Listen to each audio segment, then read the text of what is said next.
ഇന്നത്തെ വീഡിയോ ഒരു special video ആട്ടോ. സമയം ഒന്ന് കണ്ടുനോക്കി. ഒരാളെ ഒരുപാട് സ്നേഹിച്ചിട്ടുണ്ടല്ലോ, ആ ചതിക്കുന്ന ഫീലിങ്സ്, ആ ഒരു വേദന ഉണ്ടല്ലോ. പ്രണയവിവാഹമായിരുന്നു, ഇപ്പൊ ഞങ്ങൾ ഡിവോഴ്സാണ്. ആള് വേറെ കല്യാണം കഴിച്ചു. ഒരു സ്ത്രീ ഒരാളുടെ മുമ്പിൽ കരയുന്നുണ്ടെങ്കിൽ, വിഷമങ്ങൾ പറയുന്നുണ്ടെങ്കിൽ, പരാതികൾ പറയുന്നുണ്ടെങ്കിൽ, ഏറ്റവും കൂടുതൽ എനിക്ക് വിഷമമായെന്ന് വെച്ച് കഴിഞ്ഞാൽ ആളുടെ കല്യാണം കഴിഞ്ഞ് അന്ന് രാത്രിയിൽ എന്നെ വീഡിയോ കോൾ വിളിച്ച് എന്നെ കാണിച്ചു തന്നു. അത് എക്സ്പ്രസ് ചെയ്യുന്നുണ്ടെങ്കിൽ അവർക്ക് ഏറ്റവും വിശ്വാസവും ഏറ്റവും സ്നേഹവും ഏറ്റവും പ്രയോറിറ്റിയും കൊടുക്കുന്ന ഒരാളുടെ മുമ്പിലാണ് അവൾ മനസ്സ് തുറക്കുന്നത്. എനിക്കങ്ങ് സഹിക്കാൻ പറ്റുന്നതിന്റെ അങ്ങ് അപ്പുറമായി പോയി.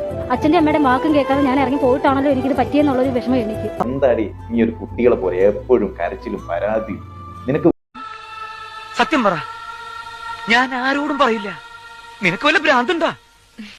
എന്റെ കുഞ്ഞുമായിട്ട് അച്ഛന്റെ അമ്മയുടെ അടുത്താണ്. നഷ്ടമാകുന്നത് നിങ്ങളെ ഒരുപാട് സ്നേഹിക്കുന്ന ഒരു ഭാര്യയായിരിക്കും.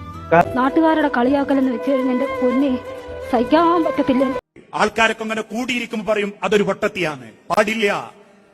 ദൈവമേ, അന്ന് എന്റെ കുഞ്ഞിന് 1.5 വയസ്സുള്ളായിരുന്നു. ആ കുഞ്ഞിനെ കൊണ്ട് ഞാൻ വീട്ടിൽ വന്നേ. ഒരാളെ ആളും കൊണ്ടുപോയി, ഒരാളെ എന്റെ കയ്യിലും തന്നു. ബ്യൂട്ടിഫുൾ ഡ്രീം കണ്ടുകൊണ്ടാണ് ആ കുട്ടി ആ വീടിന്റെ പടിയിറങ്ങുന്നത്. പല ഭർത്താക്കന്മാരുടെ വീടുകളിലും മിക്ക പെൺകുട്ടികൾക്കും ഒരു ഒറ്റപ്പെടല. എനിക്ക് ഒരേ സമയം 2 ദുഃഖം. എനിക്ക് ഒന്ന് എന്റെ കുഞ്ഞു പോയി, 2 എന്റെ ഭർത്താവ് പോയി. മക്കള് കാണരുത്, മക്കളെ മുൻപിൽ വെച്ച് മാനങ്ങൾ കുറ്റം പറയരുത്. ഞാൻ മരിക്കാൻ ഒരുങ്ങി കേട്ടോ. പിന്നെ ഞാൻ എന്തിനാ ഞാൻ മരിക്കുന്ന എന്തിന്? അയാൾ പോയാലും ഞാൻ മരിക്കുന്ന എന്തിന്? അവർക്ക് നിങ്ങളല്ലാതെ ഈ കാര്യങ്ങളൊക്കെ എക്സ്പ്രസ് ചെയ്യാൻ വേറൊരു ഇടമില്ല എന്നുള്ളതാണ് സത്യം. അല്ലാതെ അവർക്ക് പക്വതയില്ലായിട്ടോ അവർ അഭിനയിക്കുന്നത് ഒന്നുമല്ല. എന്റെ കുഞ്ഞിന് വേണ്ടിയിട്ട് എനിക്ക് ജീവിക്കണം. ഈ കളിയാക്കിയ ആൾക്കാരെല്ലാം ഇപ്പൊ എന്നോട് എന്ത് സ്നേഹമാണെന്ന് അറിയാവോ? ഓരോരുത്തരൊക്കെ വന്നിട്ട് പറയുന്നത്